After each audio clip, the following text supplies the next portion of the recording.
বৃহস্পতিবাৰে পুৱা 11 বজাত সমগ্ৰ ৰাজ্যৰ লগতে কাৰ্বি আংলং জিলাৰ সদৰ চহৰ ডিফুটো শুভাৰম্ভ কৰা হয় অৰুণোদয় 3.0 হিতাধিকাৰী সংযোজন প্ৰক্ৰিয়া।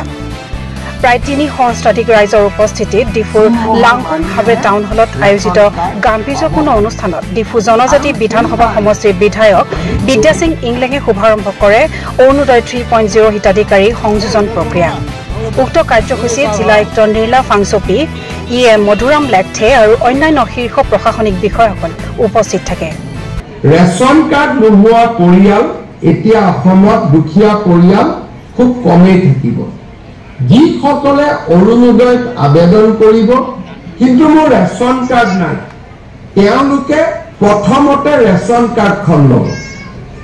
ৰেচন কাৰ্ডখন লোৱাৰ পিছতহে অৰুণোদয় ল'ব, কাৰণ অৰুণোদয় ল'বৰ কাৰণে ৰেচন কাৰ্ড লাগিবই।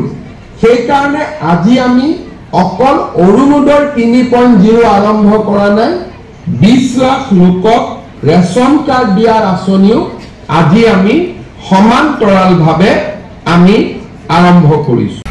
News desk report, Assam times post.